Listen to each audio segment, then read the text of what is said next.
जय हिंद मित्रों। इस वीडियो में द टाइम्स ऑफ इंडिया में जो लेख छपा हुआ है सनातन फैक्ट्स है, इसके बारे में कुछ सीखने का प्रयास करेंगे। आपको पता होगा कि भी तमिलनाडु का एक कोई मूर्ख है, उसका नाम है उदयनिधि स्टॉलिन। उसने कहा कि ही विल इरेडिकेट हिंदुइज़्म। वो हिंदू सनातन धर्म जो है उसको समूल नष्ट कर देंगे, इरेडिकेट कर देंगे। इरेडिकेट मीन्स होता है उन्मूलन करना, उसको मूल से उखाड़ फेंकना, उसको डेंगू मलेरिया इत्यादि कह करके उसको अपमानित किया था। तो उसी के बारे में इसमें कुछ लिखा हुआ है सनातन फैक्ट्स हेडिंग से, तो अध्ययन करते हैं। Following a couple of days of controversy over Udhayanidhi Stalin remarks on Sanatan Dharma, it's clear that positions on both sides have hardened and that within opposition ranks, Stalin Jr.'s remarks have come as an unwanted controversy for some. None of this is a surprise. यानी surprise की बात नहीं है, ऐसे तो होता ही रहता है। सनातन धर्म के ऊपर आक्रमण करना, उसको अपमानित करना, ये होता ही रहता है, क्योंकि सनातन धर्म जो है वो सहिष्णु अपने आप में है, सबको समावेशी तरीके से लेकर चलने का प्रयास करता है। हजारों सालों का इतिहास है जो कई सारी संस्कृतियों को अपने में समेटे रखता है, चाहे पारसी हो, जैन, बौद्ध, यहूदी, ईसाई, मुसलमान, सबको अपने देश में बड़े प्रेम से रखा हुआ है इसी सनातन धर्म ने। इसलिए वो उग्र होकर के किसी को मारना, काटना, सर्तन से जुदा कर देना, ऐसी बातें नहीं करता है। हम सब से प्रेम करने वाले धर्म हैं,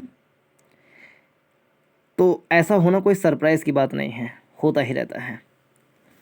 ए highly emotive force like religion never lends itself to a uniform interpretation. यानी जो धर्म है, रिलीजन, वो कभी भी एक जैसा इंटरप्रिटेशन सभी लोग करें ऐसा नहीं हो सकता। ठीक बात है, नहीं हो सकता। लेकिन किसी का अपमान करना, उसको समूल नष्ट कर देंगे, उसको डेंगू मलेरिया कहना, ये तो किसी का यूनिफॉर्म, ये इंटरप्रिटेशन नहीं है। This is not interpretation, this is hate speech. This can make a society violent. तो ये this is not interpretation. A common thread running through major religions is the heterogeneity of interpretations. In most democracies, religion sometimes gets entangled with another emotive force, politics. When that happens, people on different sides of divides talk past each other, as is the case now. Arguably, bearing Europe, which was home to the Enlightenment at 17th century movement, वहाँ पे जो enlightenment का युग आया था 17वीं सदी में, that prioritized reason in forming world views, politics elsewhere still has an uneasy equation with religion.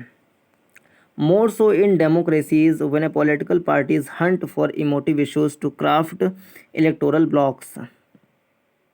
यानी अपना जो राजनीतिक लाभ प्राप्ति के लिए वो ऐसा बोलते हैं, यूरोप के या अमेरिकन जो लीडर हैं। How ever cause and effect never run in a straight line. In India one can say that just a handful overtly religious or social movements have had a lasting political impact. The Ayodhya movement is the most consequential one as the impact has had a large geographical footprint. The Mandal movement was also consequential but did not have a big an impact on areas outside the Hindi speaking belt, which had a long history of reservations.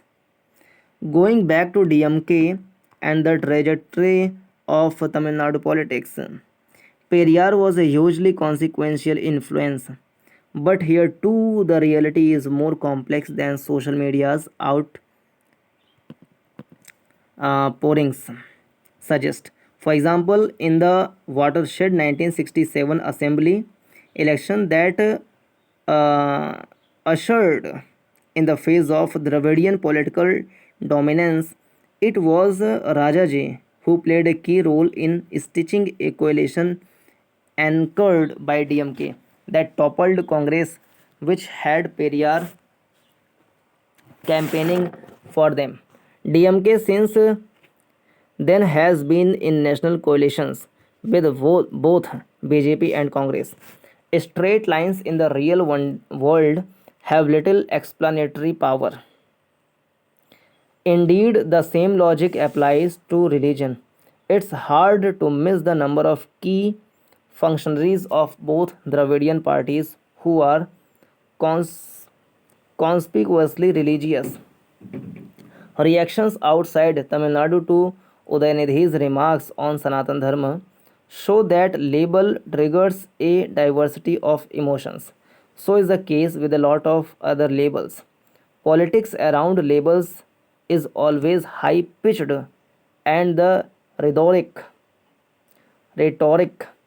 is distinctively shallow. And in election season, these attributes get sharper. Expect more such kerfuffle as the weeks and months roll by. चलिए इसमें इतना ही, धन्यवाद, जय हिंद।